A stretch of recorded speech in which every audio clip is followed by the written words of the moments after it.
Welcome to Lesson 14.7, Capacity Building Grants.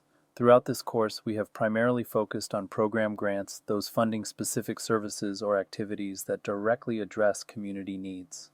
Today, we explore a different category of support, one that invests in organizational infrastructure rather than immediate program delivery. Capacity building grants strengthen the organizations that deliver programs. They fund strategic planning, technology improvements, staff development, leadership transitions, and operational systems. These investments do not directly serve clients but enable organizations to serve clients more effectively over time. This grant category connects directly to our previous discussion of trust-based philanthropy. Funders who embrace capacity building recognize that organizational health determines long-term impact. They trust organizations to know what investments will strengthen their work rather than prescribing specific program activities. Understanding capacity building grants expands your strategic options when seeking funding. Not every organizational need maps to a program grant framework. Some funders specifically support infrastructure investments that other funders will not touch. Knowing where to seek capacity support and how to frame organizational needs positions you to address challenges that program grants cannot solve. We will examine what capacity building encompasses, explore different funder approaches to this category, discuss how to make compelling cases for organizational investment, and address the challenge of demonstrating return on capacity investments. Capacity building encompasses investments that strengthen an organization's ability to fulfill its mission effectively and sustainably. While the term appears frequently in nonprofit discourse, its specific meaning often remains vague. Let us establish clarity about what organizational capacity actually includes. Organizational capacity refers to the combination of leadership, systems, relationships, and resources that enable an organization to deliver on its mission. High-capacity organizations can attract and retain talented staff, manage resources effectively, adapt to changing circumstances, and sustain operations through challenges. Low-capacity organizations struggle with these fundamentals regardless of how important their missions are. Leadership development prepares current and future organizational leaders to guide effectively. This includes executive coaching, leadership training programs, management skill development for emerging leaders, and succession planning that ensures continuity when transitions occur. Organizations that invest in leadership avoid crises when key people depart. Governance strengthening focuses on board development. Effective boards provide strategic guidance, ensure accountability, connect organizations to resources, and support executive leadership. Board training, strategic retreats, governance assessments, and recruitment efforts all build governance capacity.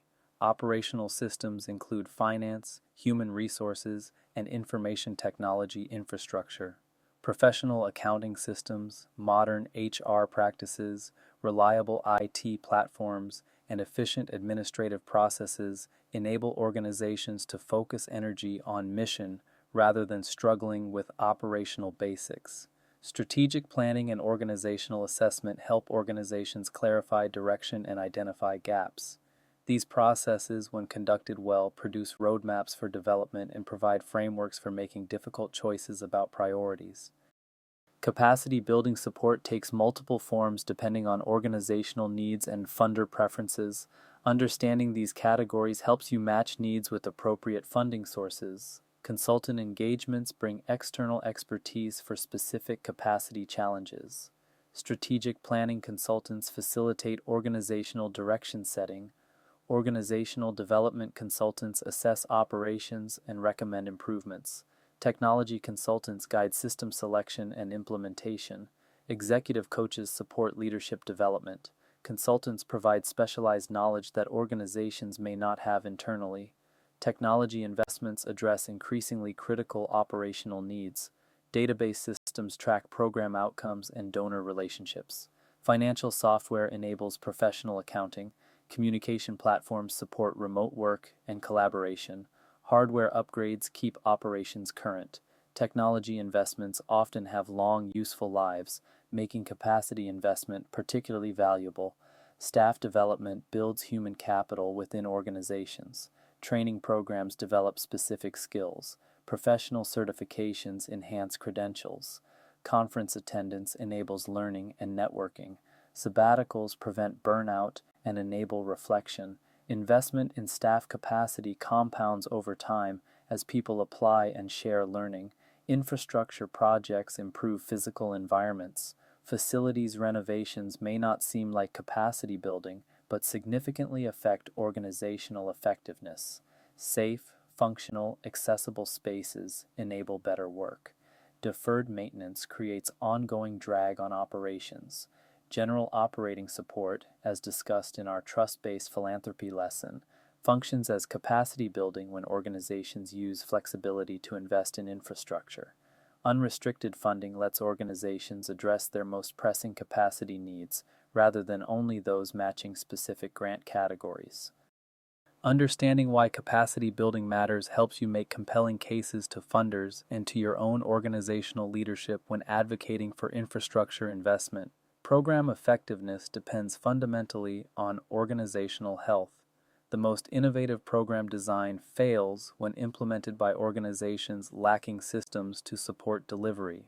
Staff turnover disrupts service continuity. Technology failures interrupt data collection. Financial instability creates constant crisis management. Capacity investments address root causes of program challenges. Sustainability requires strong infrastructure that enables organizations to weather difficulties and operate over time. Organizations surviving grant to grant without reserves or systems cannot sustain programs when funding fluctuates. Capacity building creates resilience that enables long-term community benefit rather than just immediate service delivery. Growth requires foundation to build upon. Organizations seeking to expand reach or deepen impact need infrastructure that can scale. Hiring additional staff without adequate supervision systems creates chaos. Expanding programs without financial systems capable of handling complexity invites problems. Growth built on weak foundations collapses under its own weight. Adaptation capacity enables response to changing circumstances. The organizations that navigated recent disruptions effectively were those with flexible systems, cross-trained staff, and leadership capable of rapid decision-making. Capacity building creates organizational agility that enables response to whatever emerges. Staff well-being connects directly to organizational systems. Professional development opportunities affect retention. Reasonable workloads depend on efficient operations. Clear expectations require sound human resources practices. Organizations that invest in capacity create better workplaces, which creates better programs, which creates better outcomes for communities. Funders approach capacity building through various mechanisms. Understanding these approaches helps you identify appropriate opportunities and frame requests effectively. Dedicated capacity building programs fund specific infrastructure investments. Some funders maintain separate grant programs specifically for organizational development, technology upgrades, or leadership development. Applications explicitly focus on capacity needs rather than program delivery. These programs may have different review criteria than program grants, often emphasizing organizational assessment and investment rationale. Technical assistance alongside program grants provides capacity support connected to funded programs. Funders may offer management support organizations, coaching, or peer learning opportunities to their grantees. This approach recognizes that funded programs succeed partly based on organizational capacity and invests accordingly. Technical assistance may be required or optional depending on the funder.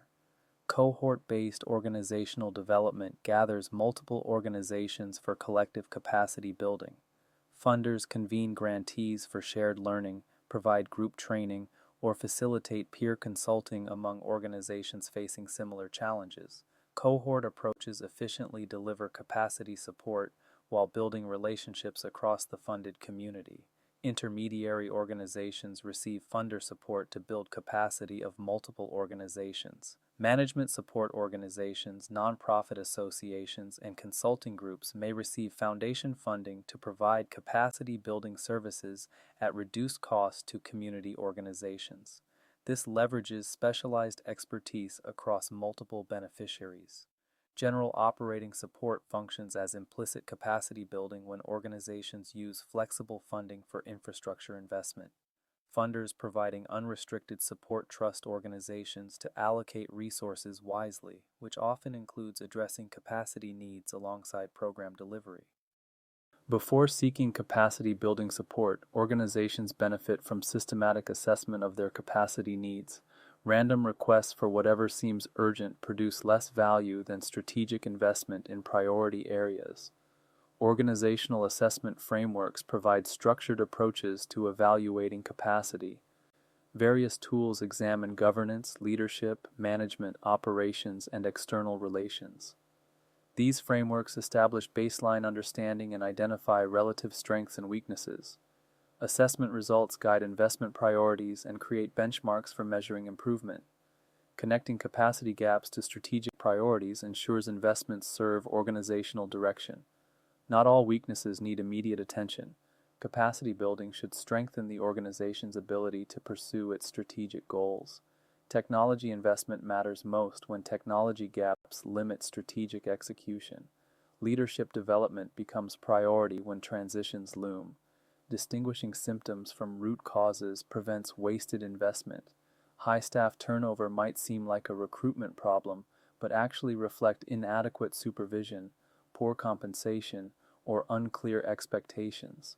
Technology frustration might indicate training needs rather than system replacement. Investing in symptoms while ignoring causes produces disappointing results. Prioritizing investments with limited resources requires difficult choices. Organizations typically have more capacity needs than available funding can address. Strategic prioritization focuses resources where investment produces greatest impact on mission delivery. Some needs must wait while others receive attention. External assessment versus self-assessment involves trade-offs. External consultants bring objectivity and comparative knowledge across organizations. Internal assessment costs less and involves people who know the organization deeply. Many funders require external assessment for capacity building grants, believing outside perspective provides more reliable diagnosis. Capacity building proposals require different framing than program grant requests. Funders evaluating capacity investments need assurance that funds will strengthen organizational effectiveness and ultimately improve outcomes for communities served. Connecting capacity to mission outcomes provides essential rationale. Why does this particular capacity improvement matter? How will technology upgrades improve client services? How will leadership development strengthen program quality? Abstract capacity improvement without connection to mission impact fails to compel funder interest. Every capacity investment should trace to improved outcomes. Demonstrating organizational readiness for investment shows you can use capacity support effectively. Organizations lacking basic stability may not benefit from sophisticated capacity building. Assessment results showing awareness of needs and previous improvement efforts signal readiness. Board engagement with capacity priorities indicates governance support. Staff capacity to implement changes matters as much as funding. Presenting clear investment plans builds confidence that funds will be used wisely. Specific activities, realistic timelines, identified consultants or vendors, and defined deliverables demonstrate planning discipline. Vague requests to strengthen capacity without clear plans suggest organizations may not know what they actually need. Addressing sustainability of improvements responds to funder concerns about lasting value. Will technology systems be maintained after grant funding ends? Will staff trained remain with the organization? How will improved processes persist beyond the implementation period? Capacity investments should produce lasting benefit rather than temporary improvement. Building funder confidence in organizational judgment matters particularly for capacity requests. Funders trusting organizations to identify and address their own needs fund more readily than those doubting organizational self-awareness.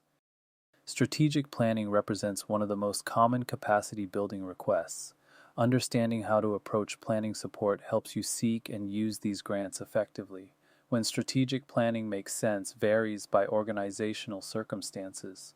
Organizations undergoing leadership transitions benefit from strategic direction clarification. Those facing significant environmental changes need frameworks for response. Organizations that have drifted from earlier plans benefit from renewed focus. However, planning for its own sake without compelling need wastes resources. Planning process elements typically include environmental scanning, stakeholder engagement, direction setting, and implementation planning. Timelines vary from intensive months-long processes to extended year-long engagements. Process design should match organizational culture, capacity, and urgency. More complex is not necessarily better. Selecting appropriate planning consultants requires attention beyond credentials. Consultant style should match organizational culture. Experience in your sector provides helpful context, but general facilitation skill often matters more than specialized knowledge. Reference checks with previous clients reveal working style and outcomes. Chemistry with organizational leadership affects process success. Implementation versus document production distinguishes effective planning. Many organizations produce impressive strategic plans that sit on shelves unused. Effective capacity building investment produces implementation frameworks, assigns accountability, establishes milestones, and creates mechanisms for tracking progress. Documents matter less than changed organizational behavior. Updating plans as circumstances change keeps planning relevant. Static 3-year or 5-year plans quickly become obsolete. Living strategic frameworks that adapt to changing circumstances provide ongoing value. Planning processes that create adaptable frameworks serve organizations better than those producing fixed documents. Technology capacity building addresses increasingly critical organizational needs. Understanding how to approach technology investments helps you secure and deploy these resources effectively. Assessing technology needs and current state establishes foundation for investment decisions. What systems does the organization currently use? How well do they meet needs? What gaps exist between current capability and organizational requirements? Where does technology create frustration or inefficiency? Assessment prevents investing in problems that do not actually exist while identifying genuine priorities. Common nonprofit technology challenges include donor and client database management, financial systems, communication platforms, and data security. Many organizations struggle with systems that do not integrate, creating duplicate data entry and reconciliation challenges. Legacy systems become increasingly difficult to maintain. Staff lack training to use available technology effectively. Build versus buy versus subscribe decisions shape investment approaches. Custom-built solutions precisely match organizational needs but cost more and require ongoing maintenance. Off-the-shelf software costs less but may not fit exactly. Subscription services, increasingly common, spread costs over time but create ongoing dependencies. Each approach has advantages depending on organizational context. Implementation and adoption considerations often determine technology investment success. Purchasing software without adequate implementation support produces disappointing results. Staff resistance to new systems undermines investment value. Training, change management, and technical support during transition affect whether technology actually improves operations. Budget for implementation alongside acquisition. Ongoing costs and technology refresh cycles require attention in sustainability planning. Software requires maintenance and eventual replacement. Hardware becomes obsolete, security needs evolve. Capacity building grants covering initial investment may not address ongoing costs that organizations must sustain from operating budgets. Staff and leadership development builds human capacity that drives organizational effectiveness. People implement strategies, operate systems, and deliver services. Investment in human capacity compounds over time as developed staff contribute more effectively. Professional development program design creates systematic approaches to building staff capability. Rather than ad hoc training attendance, designed programs identify skill gaps, sequence learning experiences, and apply development to organizational needs. Programs might include external training, internal mentoring, stretch assignments, and reflection opportunities. Design ensures development aligns with organizational priorities. Executive coaching and leadership support develops those guiding organizations. Coaches provide confidential sounding boards for complex challenges.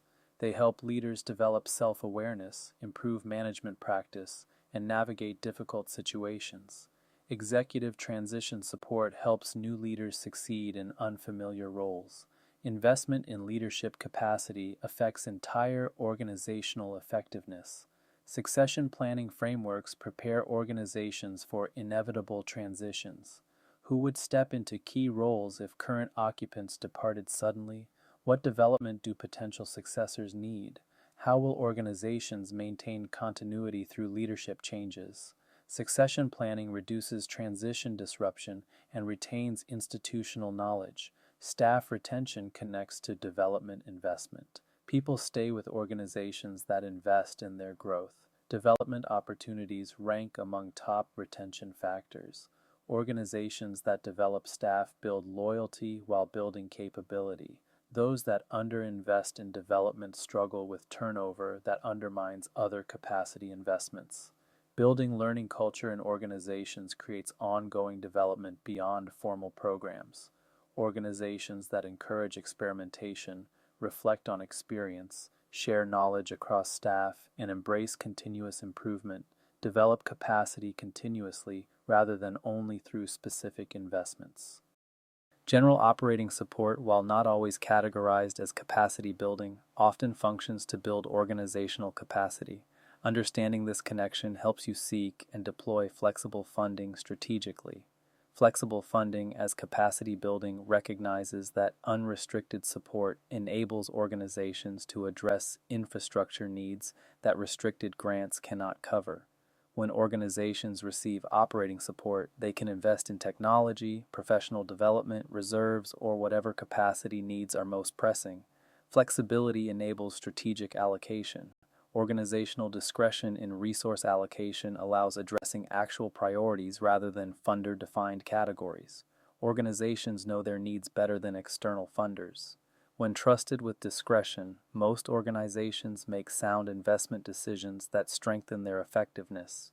General operating support expresses funder confidence in organizational judgment. Addressing unfunded infrastructure needs becomes possible with flexible funding. Many capacity needs do not fit neatly into grant categories. Administrative improvements, modest technology upgrades, partial staff positions, and emergency reserves rarely attract dedicated funding. Operating support can address these accumulated needs that restricted grants leave unmet. Building reserves and sustainability depends partly on general operating support. Organizations cannot build reserves from restricted program grants that must be fully spent. Operating support can be partially reserved for sustainability, creating financial cushion that enables organizations to weather funding fluctuations and pursue strategic opportunities. Making the case for general operating support requires demonstrating organizational effectiveness and trustworthiness. Funders providing unrestricted support need confidence that organizations will use discretion wisely. Track record of effective programs, sound financial management, strategic planning, and transparent operations all support requests for flexible funding. Strong organizations earn funder trust for operating support. Demonstrating results from capacity building investments challenges grant professionals accustomed to program outcome measurement. Understanding approaches to capacity measurement helps you report effectively and make cases for continued investment. Challenges measuring capacity improvement include indirect relationships between capacity and outcomes, long time frames for impact, and attribution difficulties. Did improved outcomes result from capacity investment or other factors? How do you isolate capacity effects from everything else affecting organizational performance? These measurement challenges do not make capacity building less valuable, just harder to demonstrate. Process milestones and output indicators track implementation progress. Did the strategic planning process occur as designed? Was technology implemented on schedule? How many staff completed training programs? These indicators show that activities occurred without necessarily demonstrating impact from those activities. They represent necessary but not sufficient evidence of success. Outcome indicators connecting to mission provide stronger evidence. How did staff turnover change after human resources improvements? Did technology investment increase client data quality? Has board engagement strengthened since governance development? Connecting capacity indicators to organizational performance and ultimately to mission outcomes creates compelling results narrative. Before and after organizational assessments document change using consistent frameworks. Baseline assessment before capacity investment establishes starting point. Follow-up assessment using same framework after implementation shows improvement. This approach provides standardized evidence that funders find credible, though it adds assessment costs to already expensive capacity investments. Stories illustrating capacity impact bring measurement to life. A narrative about how improved data systems enabled the organization to demonstrate program effectiveness and secure continued funding makes capacity value concrete. Stories complement quantitative indicators with human examples of how capacity affects organizational work. Identifying funders who support capacity building requires research since this category receives less attention than program funding. Multiple funder types offer capacity support through various mechanisms. Foundations with dedicated capacity programs explicitly fund organizational development. Some large foundations maintain specific initiatives for grantee capacity building. Others offer capacity grants alongside program funding. Research foundations in your region and field to identify those with stated interest in organizational infrastructure. Application guidelines reveal whether funders welcome capacity requests. Corporate funders often support infrastructure investments. Technology companies frequently support nonprofit technology upgrades. Professional services firms may provide pro bono consulting as capacity building contribution. Banks and financial institutions sometimes fund financial management improvements. Corporate funders may prefer capacity investments where they can contribute expertise alongside funding. Community foundation capacity initiatives serve local nonprofit sectors. Many community foundations offer organizational development programs, management assistance, or capacity building grants to organizations in their geographic areas. These local resources often prove more accessible than national foundations and may offer ongoing support rather than one-time grants. Technical assistance through existing relationships may be available from current funders. Ask program officers whether their foundations offer capacity support to grantees. Some funders provide technical assistance without formal application processes. Relationship-based inquiry may reveal capacity resources not publicly advertised. Government capacity building programs exist at federal and state levels. Programs supporting nonprofit organizational development, though less common than service grants, do exist. Community development block grants sometimes support nonprofit infrastructure. State nonprofit associations may connect you to government capacity resources. Let us examine a realistic capacity building scenario to apply concepts we have discussed. Your organization uses a client management database installed 15 years ago. The system barely functions, crashes frequently, and cannot produce reports funders require. Staff create workarounds that consume hours weekly. Program directors cannot access data needed for decision-making. The organization considered upgrading for years, but program grants never cover technology. Impact on program delivery and reporting has become acute. Staff spend time managing technology frustration rather than serving clients. Grant reports require manual data compilation that delays submission and introduces errors. Program evaluation is essentially impossible with current data quality. The organization can describe specific program problems traced to technology limitations. Assessment and vendor selection provides foundation for the request. The organization commissioned technology assessment documenting current system limitations and identifying requirements for replacement. 3 vendors demonstrated solutions, with staff evaluating fit against requirements. The organization selected a cloud-based system with strong nonprofit sector presence and user community.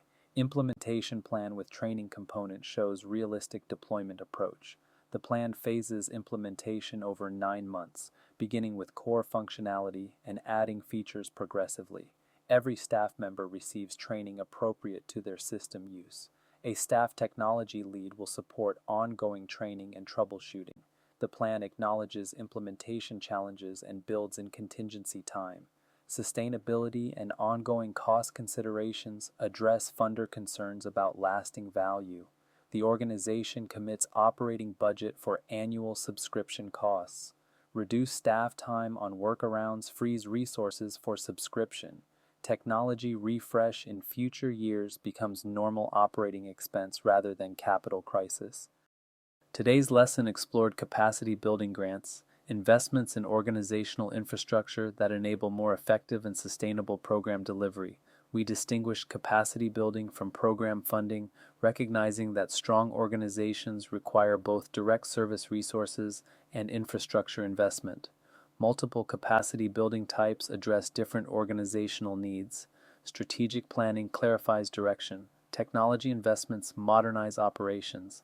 Staff and leadership development builds human capital. General operating support provides flexibility for organizational discretion. Each type contributes to organizational effectiveness in distinct ways. Assessment establishes foundation for strategic capacity investment. Organizational assessment frameworks identify priority needs. Connecting gaps to strategic priorities ensures investments serve organizational direction. Distinguishing symptoms from root causes prevents wasted resources. External perspectives complement internal understanding. Making compelling cases for capacity investment requires connecting infrastructure to mission outcomes. Why does this capacity improvement matter for community benefit? Demonstrating organizational readiness, presenting clear plans, and addressing sustainability concerns build funder confidence. Different framing than program proposals serves capacity requests better. Demonstrating results from capacity investments challenges traditional outcome measurement. Process indicators, outcome connections, before and after assessments, and illustrative stories all contribute to results evidence. The indirect relationship between capacity and outcomes complicates but does not prevent effective demonstration. In our next lesson, we explore capital campaigns, another specialized funding category that supports organizational infrastructure through facility development. Thank you for engaging with these concepts about investing in organizational strength.